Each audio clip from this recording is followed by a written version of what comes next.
everyone. Welcome to the Knowledge into Practice Learning Network second learning event, this webinar. The Learning Network is an international online network dedicated to sharing advice, expertise, and resources for those of us, and learning opportunities, of course, for those of us who are trying to get better at using knowledge to inform our daily practice. Our vision is a world in which daily practice is connected to and informed by research and other sources of knowledge for the benefit of society. Feel very free to join us, and I'll shortly post the way in which you can do that in the chat box, and we can go from there. There we go. There it is, to join our network. Follow us on Twitter, and stay tuned for future events. Today, we're being hosted by the Canadian Centre on Substance Abuse, or CCSA, and we're Canada's only national agency dedicated to reducing the harms of alcohol and other drugs on society and improving the care of those experiencing substance use disorders.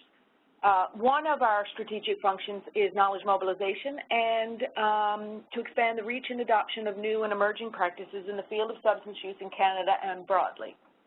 And we're interested in connecting and learning from others within this field so we can get better at what we do. So today's webinar, we hope that you will engage with us and send your questions to the chat box, which is on your WebEx platform. You can use Twitter to share any of your aha moments. And also after the webinar, we'll have a survey. And please tell us what you think and also your suggestions for future learning opportunities. And of course, join our LinkedIn group as well. So we're delighted to have Professor Mark Reed joining us today. He's Professor of Socio-Technical Innovation and Director of Engagement and Impact in the School of Agricultural, Food, and Rural Development at Newcastle University. It's a Heskey-funded chair as part of the N8 Agri-Food. He's a visiting professor at the University of Leeds and Birmingham City University and is research lead for the International Union for the Conservation of Nature's UK peatland program. He also runs a spin-out company based on his research on stakeholder and public engagement, which is the topic of today's webinar, and this helps researchers embed their research. It's fasttrackimpact.com is the website. So we're delighted that he's here to speak with everyone today, and at that, we will turn it over to him. Thank you.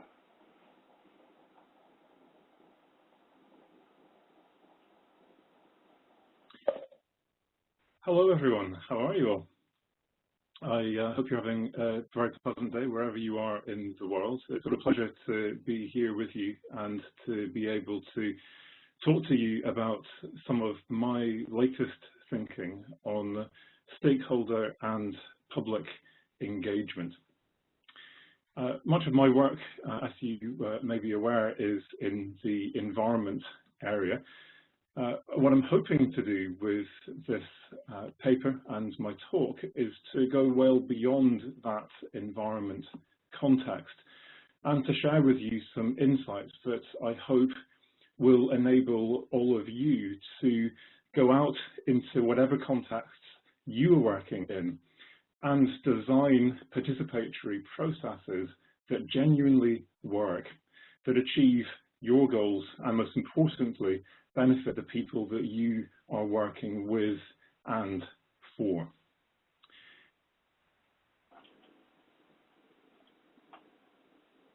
So a little bit more background on me. There are three things principally that I work on. I work on social innovation and socio-technical innovation.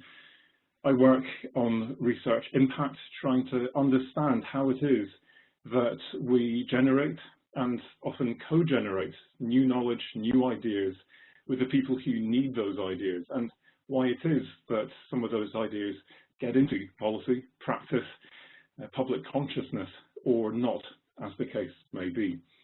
And the topic of today, a very specific type of engagement, but public and stakeholder engagement, and the kind of processes that you can design to really get people engaged and involved in the research process and in helping to work with you and with others to solve their own issues.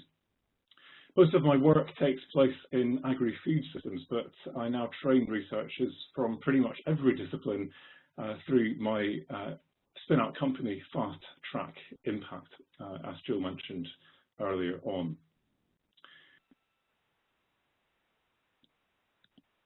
At the heart of my work is trying to understand how we can better involve the public, industry, government, non-governmental organisations, and people like you and me in the co-generation of new ideas that can help solve major global challenges. Some of the challenges that I'm working on in my projects at the moment include challenges around food security, degradation, and climate change. I think that these questions are important for two reasons. First, I believe that it is actually fundamentally a democratic right for us to be involved in decisions about our natural environment because those decisions affect us all. And that decision makers, whether they be government or business, should not be able to take decisions that affect our use of the natural environment and the benefits we derive from it without first talking to us. The second reason that I think is important is that there is increasingly strong evidence that when you ask people what they think, you often end up with better decisions that actually work on the ground. Primarily that's because you've got better, more comprehensive information input to your decision. And of course, you have the support of the people who can then help implement rather than oppose your decision. Work in this area, however, has, I think, been frustrated for a number of years by a lack of clear thinking. No one has explained why it is that some participatory processes work, leading to beneficial outcomes for the natural environment or other things, building trust and empowering the marginalized, while other processes seem to crash and burn, weakening environmental protection, inflaming conflict, and only empowering the few. As a result, some people have said that we should just abandon attempts to involve people in decisions and go back to top-down decision-making processes. And they say, well, surely that's a good thing. We can save ourselves a whole lot of time, hassle, and money by abandoning this whole participatory project. Without clear thinking, however, I think we are in danger of throwing the baby out with the bathwater. So why does public and stakeholder engagement work or not? Today what I want to do is to share with you my latest paper. It will be available, I think, in a week or two. I'm just awaiting proofs as we speak in the journal Restoration Ecology. If you follow me on Twitter, my Twitter name is, my handle is at the end of the presentation, then I will link to it there as soon as it is available.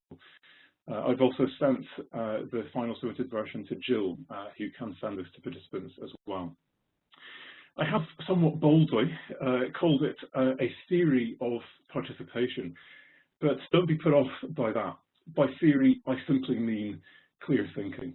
And the reason I believe that we need to clarify our thinking is so that we can take clear, evidence-based action to do engagement better. This is not just about thinking, this is about practice. I should say that I'm indebted to quite a number of co-authors on this paper who have helped me to clarify my thinking and review the latest literature from quite a range of different disciplines. And in particular, my PhD student Stephen Veller, who contributed significantly to both the text and the ideas that I'm going to be presenting today. So I'm going to present my paper. It's based on evidence, but it's also based on my own personal experience facilitating participatory processes around the world over the last decade. And I would like to start, if I may, by sharing a couple of personal stories about processes that I have designed and facilitated that have worked and that have really not worked quite badly, quite spectacularly, in fact. So I'm probably going to embarrass myself quite a lot. So hopefully the image of me is pixelated and small enough that you can't see me blushing as I start, because the story I will start with is a story of something that went fairly badly wrong. And I will draw out the lessons from this, so bear with me. This is a story from a project that started, I guess, 12 years ago, where I did my PhD in 2005. I completed this when this project started. I was still a PhD student at the time. And we designed a process and hired a facilitator, but made the fatal error of not costing the facilitation properly. Our facilitator gave us their day rate, and I figured, hey, a day to do a workshop will be their day rate. And of course, there was all the preparation and the stuff afterwards. And when I called up the facilitator, they said, sorry, we can't do it for one day's work. And so with my 1 day worth of money, I went to my network, and a colleague of mine told me about someone that they knew who was a great facilitator, lots of experience, crucial detail, an American working in a European country. And so we called this chap up, and he said, yeah, I can do that for that kind of price. If you can help pay for me to come to Britain to go to this conference and you time your workshop with that, then great. So he came over, and we ran the workshop. Now, I had attempted to understand the context in which I was working in by doing a number of preparatory interviews. And based on those interviews, I had selected 12 people who I invited. One thing that I suddenly noticed as we started was that there were, in fact, 15 people there. And there were 3 people that I had never met sitting clumped at one end of the table. And I made the error of not asking who they were or finding anything out about these 3 gentlemen who had joined the workshop. The workshop started, and our facilitator stood and listened as the stakeholders all discussed the various issues that were on their minds. The discussion became increasingly heated and fractious, and our facilitator stood there saying not a word.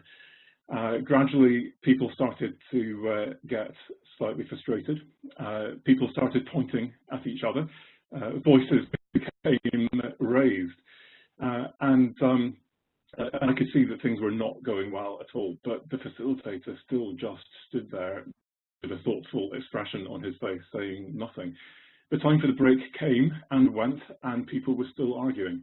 And at that point, I stood up and said, well, I might just be a PhD student, but I think that it's time for a break. Can we call things off for a moment? And of course, I went to my facilitator in the break and I said, what's going on? I thought you were meant to be facilitating. And he said, well, yeah, there's just one problem. I'm an American that has lived all my life in a European country. And all these guys have got thick Yorkshire accents, and I can't understand a word anyone is saying. So I realized that there was a problem. And we reconvened, and I said, okay, don't worry, we've got various activities we can do. So my facilitator went into the activities. People were writing things on post-it notes, sticking them up on the wall, and all was going well, except that the 3 new gentlemen were sitting at the end of the table still not participating. So I went up to them and I asked them, what's wrong? Can I help? And they said, no, it's fine, we know what to do. And so they still didn't do anything. I went back to them and explained to them again, so you write this here and you stick it there, does that make sense? Is that okay? And they were like, yeah, that's fine, no problem. And so I said, well, why are you not doing it? And to my absolute shame and embarrassment, they told me we are illiterate, we can't read and write. And by this time, everyone else had finished the exercise, everyone was looking at the end of the table, and these guys. And I just wanted the ground to swallow me up. I was so mortified by what I'd done to these people. Fairly quickly, I could see that it was a buffet lunch, and it was already outside. So I said, let's go for an early lunch, everyone. And I went to my facilitator. You wouldn't happen to have a plan B that doesn't involve speaking, reading, or writing? At which point he said, sadly, no. And I then took over the facilitation. At the end of the workshop, it had kind of slightly picked up, and I thought maybe we'd kind of saved the day. And I was finishing the workshop and figuring we'd managed to get away with it when my facilitator came back, and he said, right, I would like to do a round robin. Everyone tell us what you thought of the project, of the workshop, and would you like to be involved in the next stage of the project? And at that point, I thought to myself, this is it. We were about to get away with this, and you've just killed the project. These guys clearly did not enjoy themselves, and they are all about to now tell me that they do not want to have anything to do with this project. And they went around, and it was excruciating. These guys did not pull any punches. They all told us what a horrendous workshop it was, and please don't ever do this to us again. And yet, everyone, when they were asked, said, I am up for the next stage. I am willing to work with you. And the reason for that was that, with the exception of the three gentlemen at the end of the table, I had interviewed all of them, and all of them had built up a relationship of trust sufficient with me that they were willing to give me a second chance with this project. We got that second chance. Over £1 million worth of research funding and funding from industry and government. We have produced over 50 papers and significant impact from that research project. It was a huge success in the end, but that workshop was very far from success, and perhaps my most embarrassing professional experience to date. The second story is also fairly challenging, but I would argue perhaps went slightly better, maybe not. The second story is the same project, and now we're fast forwarding about 10 or 12 years. And in the final phase of this project, we wanted to analyze the processes of knowledge exchange and what had worked. We wanted to then look across many other projects and many other disciplines to create a research agenda for knowledge exchange and impact, which we would then research in this project. I quickly realized that I wasn't appropriate as a facilitator because I would be leading a paper that came out of this, so I was not independent. And we employed a professional facilitator. We spent a lot of time designing every aspect of this whole process with them before, during, and after. And this was all designed to try and level the power dynamics in the room and to hopefully make this a success. The challenge was raised when, after introducing the workshop and handing over to the facilitator, the most powerful person in the room, who was our funder at the time, stood up and said, basically, I think you've got this completely wrong. You've got the concept wrong, the research questions wrong, the focus is wrong. You need to completely rethink this. And at that point, again, sadly, I wanted the ground to swallow me up. I had no idea what to think, what to say. First of all, I didn't agree. Secondly, we spent months and months designing this, and there was no way we could redesign this on the hoof. My facilitator instantly stepped in and said, great, we're going to have open space. So they knew that we designed a buffer session that we could pull out if we needed to. And this was now an hour where she said, this is over to you. So, leader of the research program, at the break, please write up on a sheet of paper what you think this should be all about, on the things that we're missing. Anyone else who thinks we've missed something, write that up at the back, and you can sign your name up to that over the lunchtime. If we get enough people signing up to these different groups, then each of the groups that has enough people will run. It will be a roundtable discussion for up to an hour, facilitated by the person who proposed it, and let's go for that. He was happy, I was happy, we kept everything on track. As it turns out, embarrassingly, no one else agreed with the funder, and his roundtable didn't win. Luckily, he was humble enough to say, that's fine, I go with the majority. But it turned out we had, of course, forgotten a lot of very important things, and that hour turned into one of the most useful hours of that event. And again, we got our paper, and that process and the paper that came out of that was what eventually launched Fast Track Impact, and what I'm now doing in this space. So, two contrasting stories, and a number of lessons that I would like to analyze with you in a moment. Before I do that, what I would like to do is to now look at the literature and try and draw out a few lessons from my reading of the latest literature. And in particular, I want to look at typologies of engagement. So the different ways in which people think about different types of engagement. Now, the classic in this space that we all know about is Cheryl Arnstein's ladder of participation. And this, for me, I think, illustrates the power of an effective metaphor. Despite the fact that this is, for me at least, and for many of my colleagues, fundamentally problematic as a metaphor, it doesn't work for me. It is actually increasing in the number of citations that it is attracting in the scientific world.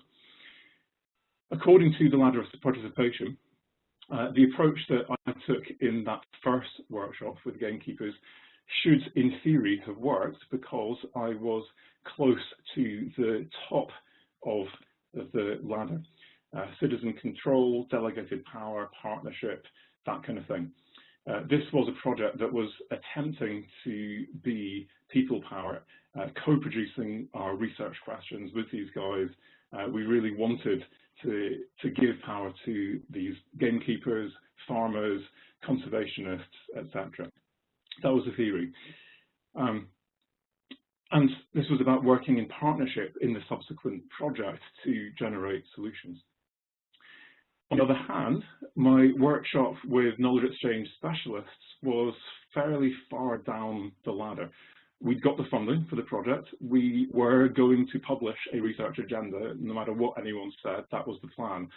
What we wanted was the help of these knowledge exchange specialists to shape that agenda. Although we were more in consultation mode, I wouldn't describe it as Arnstein would, as tokenistic. They were all eventually co-authors on the paper that we published. You clearly need to do more than simply select the right level of engagement if you want your engagement to work. This is an example, I would argue, of something which was at the top of the ladder, and because I hadn't designed this, I hadn't facilitated it appropriately in that first example, that engagement process fell down. It was a disaster of a workshop. We managed to catch up, we managed to turn it around in the end, but I certainly wished that we hadn't had to go through that. On the other hand, we had an example at the bottom of the ladder that actually was appropriate and was highly successful in terms of the impact that it produced, but the actual workshop itself worked as well. I think the problem is that everyone has focused on trying to develop new typologies that better describe the types of engagement you can do, and people mix these descriptions of how to do engagement with explanations of why engagement works. And so Jules Pretty has built a slightly less judgmental ladder based still on Arnstein's ladder. Fung has built a democracy cube to help people to select the right level of engagement. I think one that I like best, if you have to make a choice, is Lynn Frewer and Jean Rowe's typology based on information flows. And I'm privileged to be co-authoring my new paper with Lynn, who is based now in the same department as me in Newcastle. So before actually proposing an explanatory theory, my first step, therefore, in this paper was to try and disentangle description from explanation in all the frameworks that have been published to date. And being aware of the power of the metaphor of Arnstein's ladder, and in an attempt to dislodge that metaphor from people's imaginations, I decided that I would like to revisit this idea of a wheel of participation. This is a metaphor that was first proposed in the Gray literature quite a number of years ago now. I highlighted it as perhaps a more healthy metaphor in my paper about participation in 2008. But it never really caught on because there was no theoretical rigor behind it. My hope is that this paper will firmly plant a more comprehensive, rigorous, and useful typology that can guide people to find the right type of engagement for their particular context and purpose, without making any false promises about whether or not it is likely to work. That's what comes next. And this is what my, or I should say our, wheel of participation looks like. We've designed this as a wheel that works like a dial, and as you can see, that dial is currently set to a position which is top-down, and it's top-down communication. You can spin each of these wheels in different directions to get different combinations of top-down or bottom-up with communication, consultation, deliberation, or co-production. Clearly, there are many different combinations, and these are not discrete things. This is very much a continuum. So this is necessarily a simplification. But in the paper I'm describing, broadly speaking, 4 different types of combinations that can exist, which I think quite neatly describes the types of engagements that are possible that you may then want to select according to your purpose and in your context. And what is important about this is that it now removes the value judgment that is inherent in Arnstein's ladder, and it no longer attempts to explain whether or not a particular type of engagement is likely to work or not, and explain why it is going to work. That is what comes next. I'm separating out the why from the how. This is very much the type of participation that we're looking at now. So if I take top-down, and first of all, I look at top-down communication and or consultation. This is something that in Arnstein's ladder is at the very bottom of the ladder. With value judgments regularly associated with this, that we should not really be doing this. This is not appropriate. This is at best therapy, at worst manipulation. My argument here is that we should consider whether or not this kind of engagement might in fact be the most appropriate for our particular context and in our specific, for our particular purpose. For example, a decision has been made. There is no way that this can be changed at this point. A law has been passed, for example. And actually what we need to do is to communicate this as broadly as possible in a way that engages people so they can learn about it, but it is necessarily one way. It's inappropriate, I would argue, in that context, to engage people in a deliberative or co-productive process which raises false expectations that they can change something which has already happened. And so there is, I would argue, a role sometimes for certain contexts and purposes for top-down, one-way communication and or consultation. Secondly then, sticking with the top-down, you can move that inner dial to consider top-down deliberation and or co-production.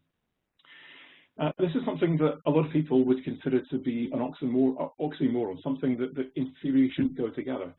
what I'd like to argue is that actually this is probably the most common form of engagement that I see around the world. What we're all, in theory, trying to achieve is Arnstein's top of the ladder, the bottom-up co-production, bottom-up deliberation.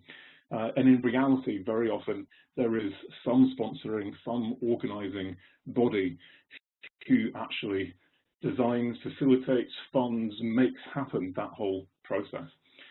But it is possible to lead that process and to initiate that process, but to still design that process in a way that is at least deliberative. And if you're willing to give up enough control over the actual outcome and the actual decision for that top-down, initiated and led and designed process to genuinely still be co-productive. And we see many examples of that around the world. The third of these combinations or types of engagement then is now moving the outer dial, so that we're looking at bottom-up, but one-way communication and or consultation. And again, this is a type of engagement that most people would say is theoretically impossible. That, again, surely is a contradiction in terms. And I would not argue this is particularly common, but I would argue that this is, in fact, possible. This is, for example, where engagement is initiated and led by stakeholders or publics, but is now communicating with decision-making bodies, often via grassroots networks or social media, to persuade them to open up their decision-making processes to scrutiny and engagement. Alternatively, this type of engagement could be when stakeholders or publics gain enough power, typically through some kind of mass movement or mobilization of public opinion, to overrule previous top-down decisions. And leading the process may consult with publics and stakeholders to better understand and represent their views and demonstrate buy-in and support to increase their capacity to influence those decision makers or to overturn decisions. Finally, then, we have Arnstein's sought-after bottom-up deliberation or bottom-up co-production, where this is a process that is initiated and led by stakeholders and or publics who then engage in two-way deliberation about the decision and ideally co-produce those decisions in collaboration with the people who are affected by it, who then really co-own that and co-implement those decisions. What I would suggest, however, is this is frequently aimed for but rarely achieved.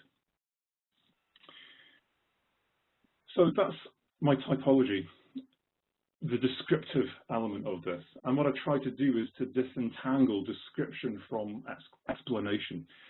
And what I want to do in the final segment of my talk, and what I do in the second half of our paper, is to take lessons from the stories I've told you, from my own experience, but also to take lessons from the literature, and to then build this explanatory theory of participation and try and explain why it is that certain types of engagement either work or do not work for certain contexts or purposes.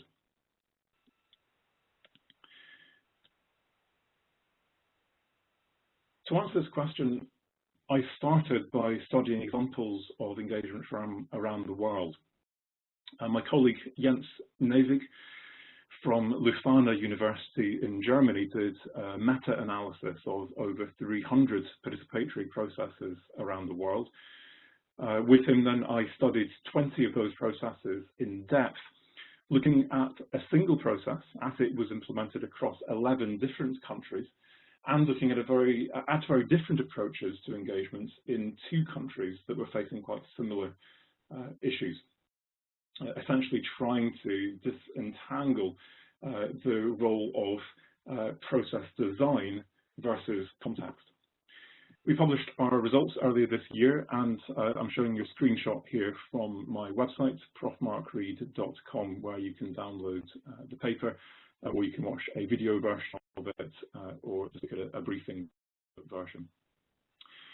In my paper today, I'm very much building on this, and I want to draw on a much broader, wider literature, as well as this empirical analysis. So, based on everything that I've learned from this literature and my own experience as a facilitator, I think that there are 4 key variables that can explain why engagement works or fails in any given context. Get these 4 things right, and I would argue you're likely to be able to make engagement work with some of the most challenging situations and groups of people. So, here goes.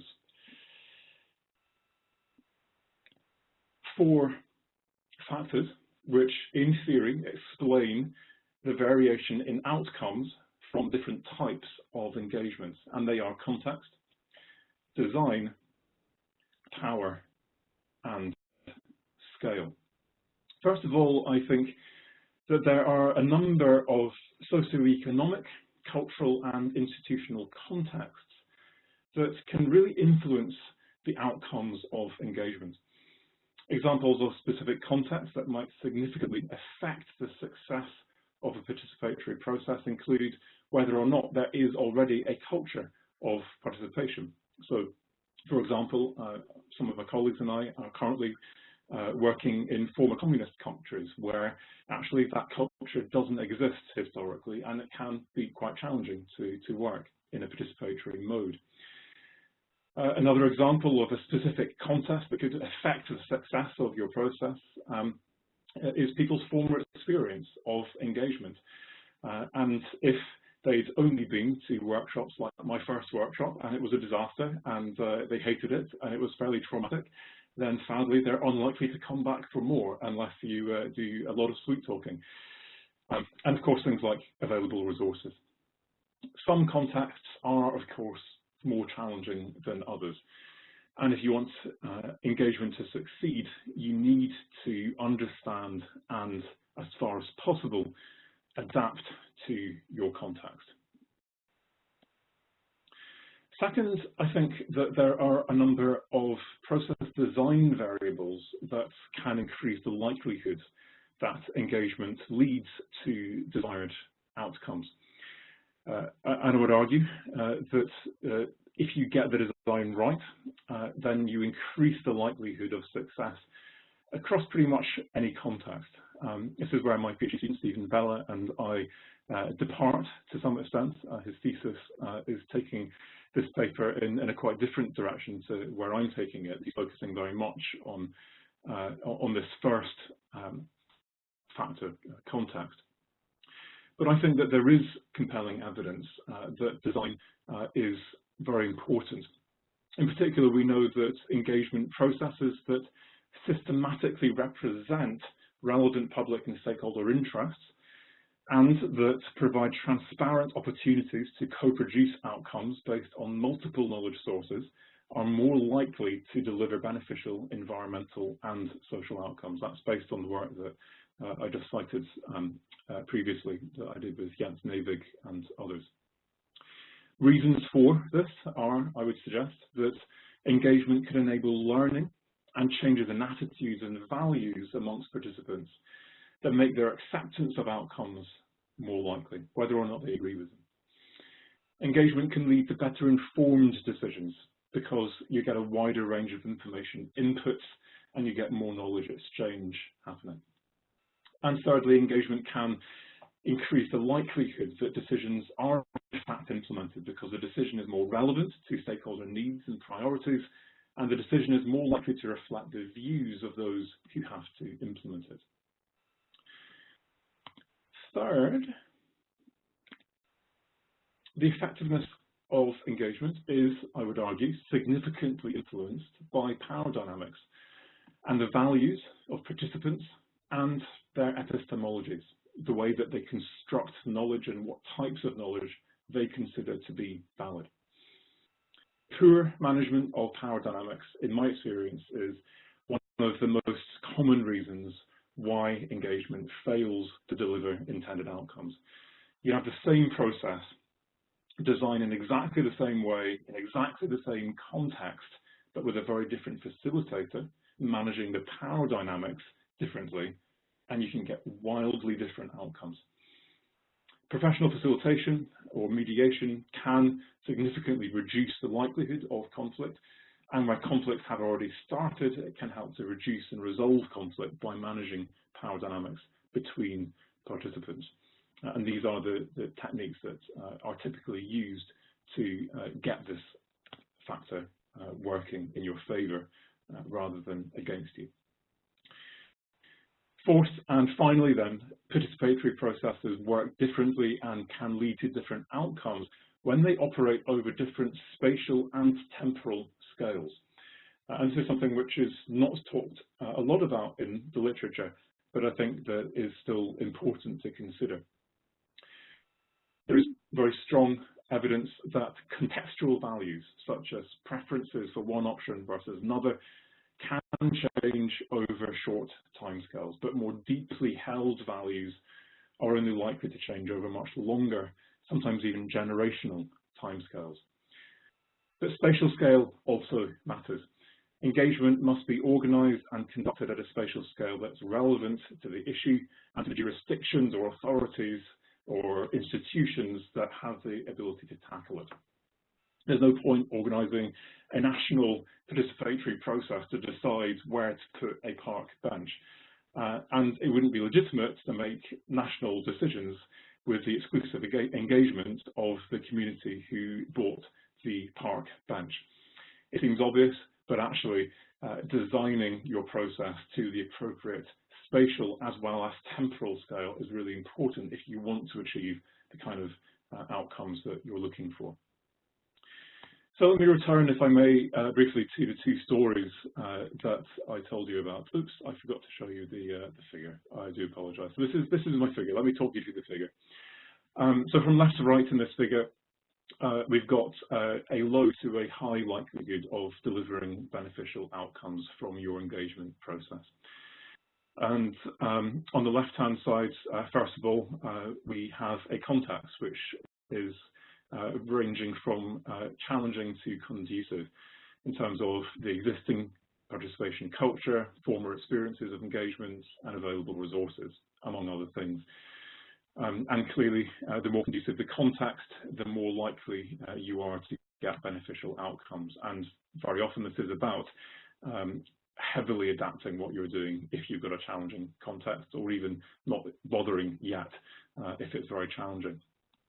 Second is design and moving from hierarchical, closed, limited or ad hoc representation through to more systematic representation and transparent, structured opportunities for engagement.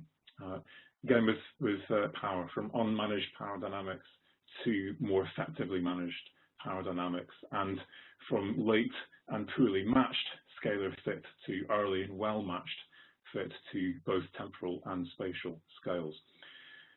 Design your process, fit your process to the right-hand side of this figure, and you have a significantly greater likelihood of delivering beneficial outcomes for the people who engage with your process. So turning to my two stories before I give you my implications for practice, which is effectively my conclusion. The first story with gatekeepers and conservationists and my non-local facilitator is interesting because in theory I got the scale right. We wanted to make it different at the scale of this national park, and we brought the right people in.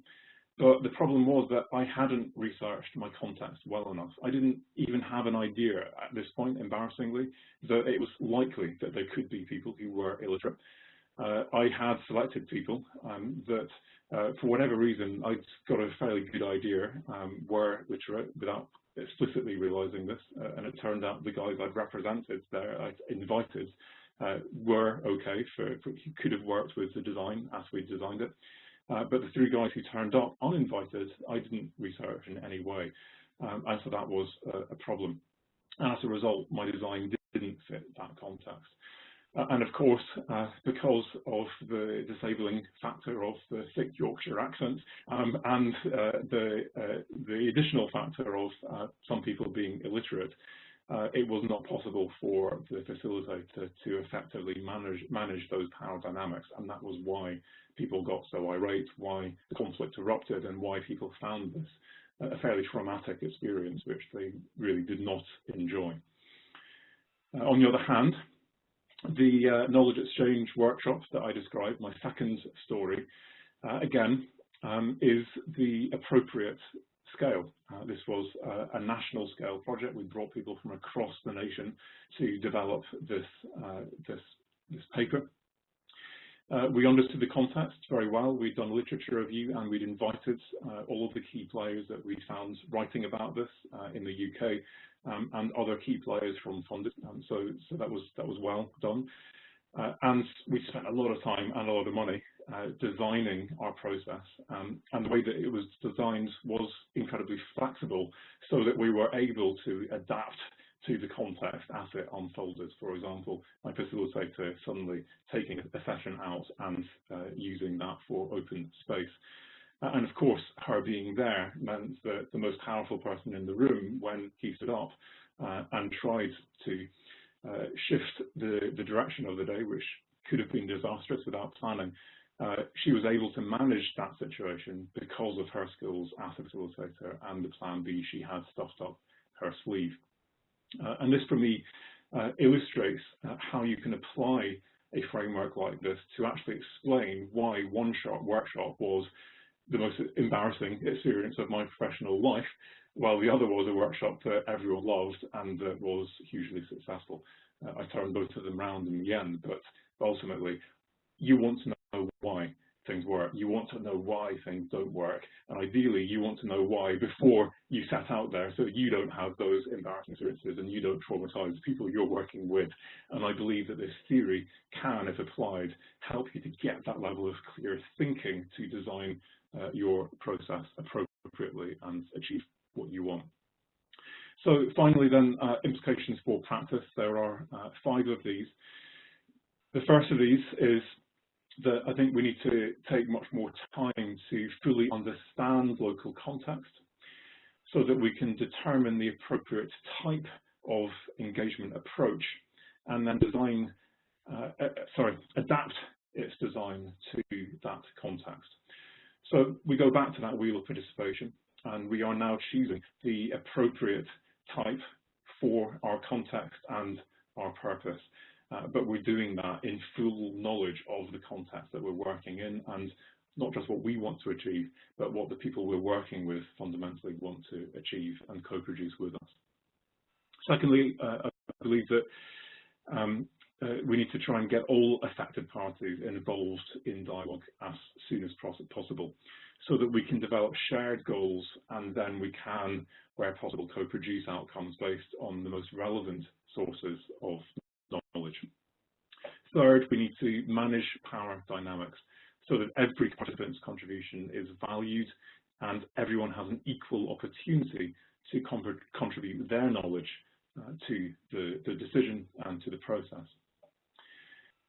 Number 4, we need to match the length of engagement. Is this one workshop? Is it a series? Is it over a series of months or years? And the frequency, is this every week? Is it once a year?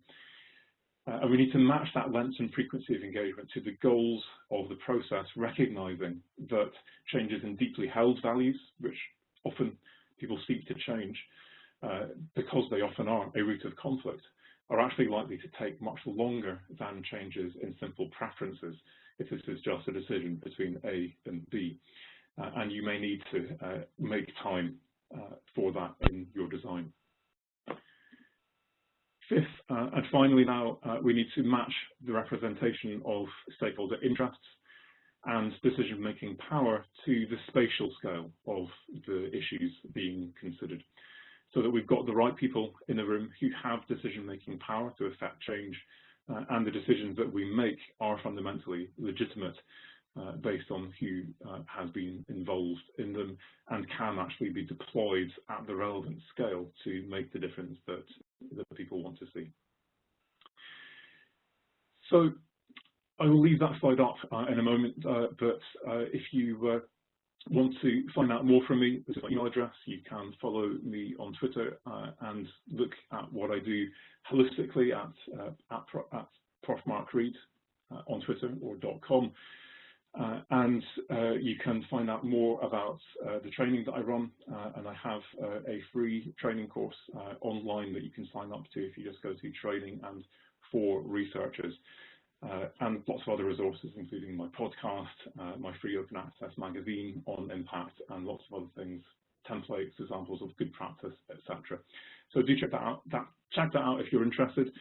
And I will leave my key implications for practice on the screen as we take questions. Hello, Mark. It's Paula. We have a number of questions. From Kate, what role do social enterprises and cooperatives play in participatory engagement in your findings?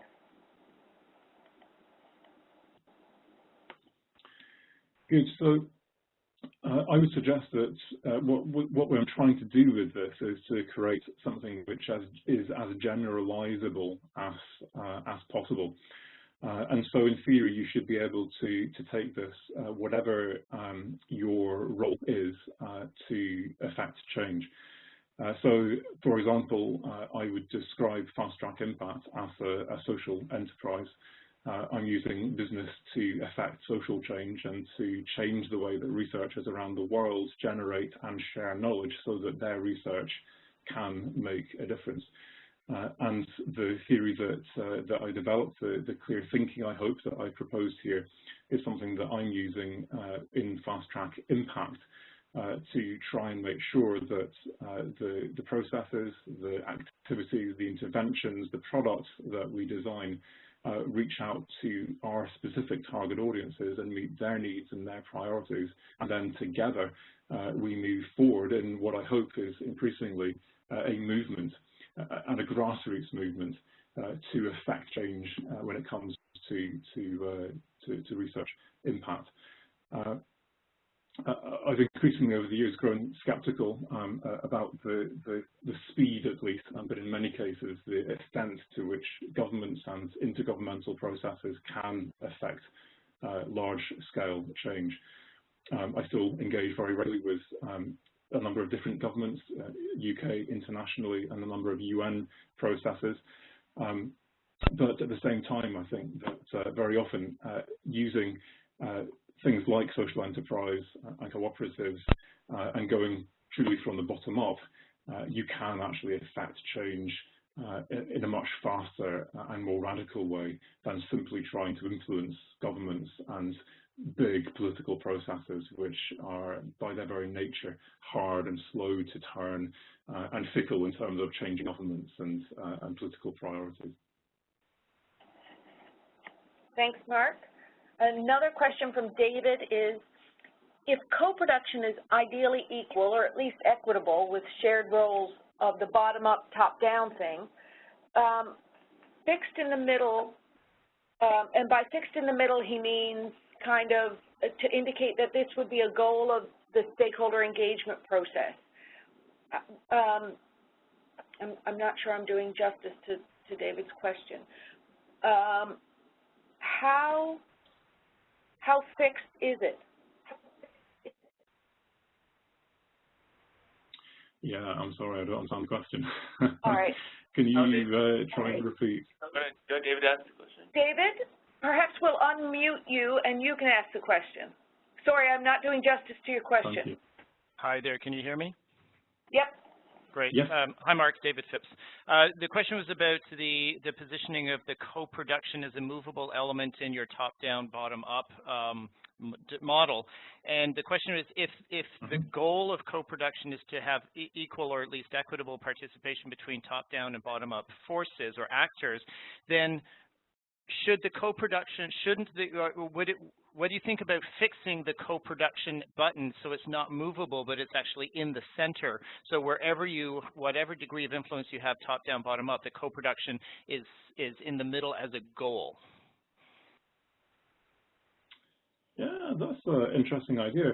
I think so. I like that as an idea. I think the problem is that I'm trying to communicate a very specific thing with this framework, which is my greatest objection to Arnstein's ladder, which is this conflation of description and explanation and the value judgments that are associated with that. And by assuming that co-production is always going to be your goal, then you suddenly alienate alienate people and processes that don't want to and legitimately don't want to co-produce.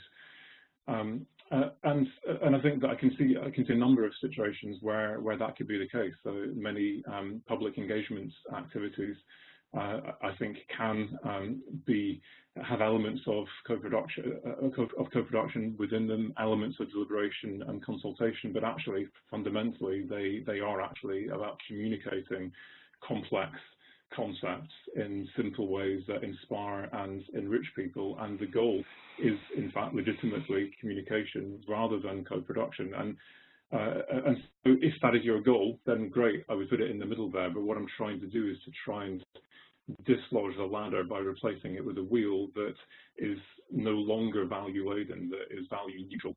And I guess that's why I wouldn't put it in there. Okay, thanks. Great. Another question from Kate. Wondering where change management and openness to change fits into the 4 key influencers.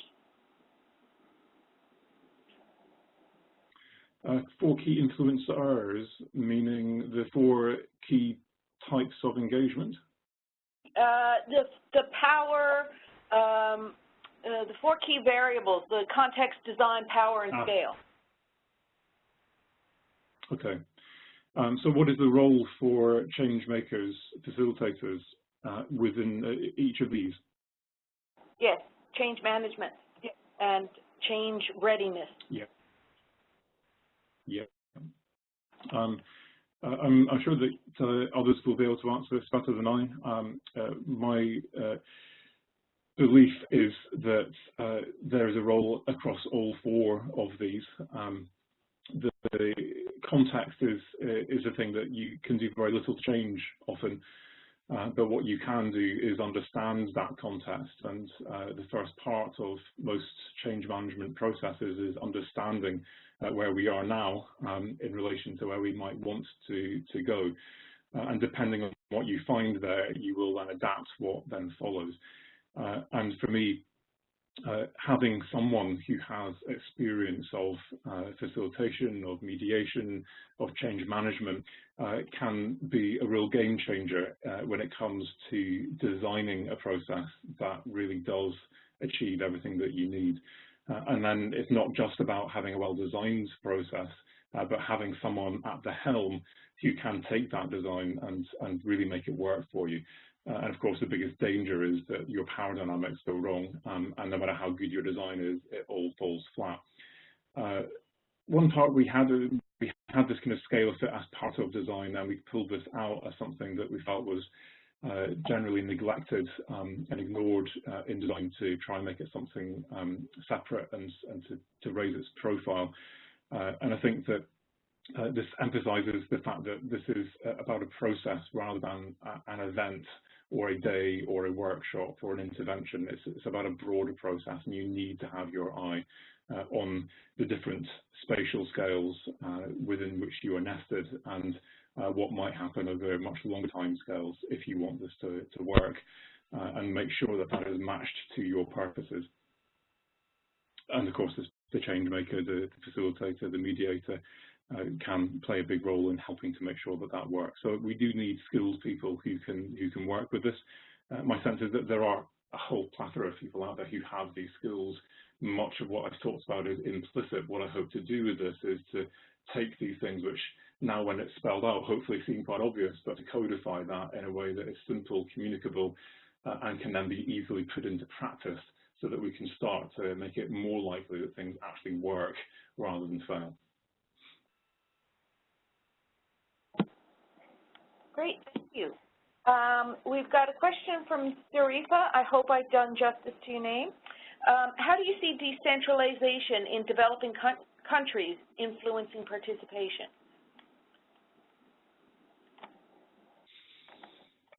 Interesting question. So this, I could be misinterpreting the question. If whoever asked it, please do clarify if I am.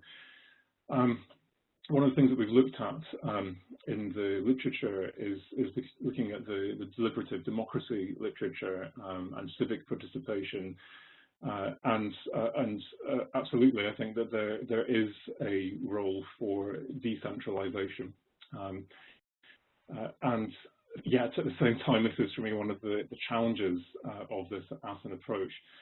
I first presented my ideas on participation at United Nations Conference of the Parties, so one of the Rio conventions, and the first question I got was from the Chinese delegation, rubbishing everything that I said.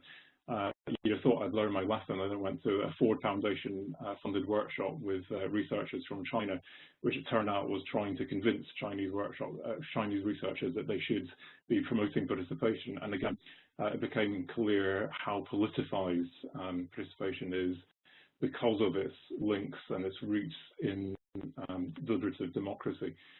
And I'm not sure how to deal with that. It's a challenge. It's a barrier. I would like to depoliticize this as far as possible, but ultimately this comes down to empowering individuals to affect change for themselves and to influence decisions that affect them. And the more you decentralize and the less you centralize decisions, the more potential there is to design processes such as I've described here that give power to the people and enable them to genuinely influence change in ways that affect them and benefit them. Thank you, Mark. We'll take one last question, and that is, what role can online engagement play? And in particular, can it replace in-person or face-to-face engagement, or just supplement it? Yeah, this is something I've been asked quite a few times before, because there are so many attempts out there nowadays to try and replace this stuff, and frankly, it just doesn't work. I've tried various different experiments and interventions, and yes, you can complement. I think increasingly, one of the key benefits of social media in particular in this space is the big data that you can get out of that, analyzing that to understand people's attitudes, emotions, even at scale, geo-referenced, etc.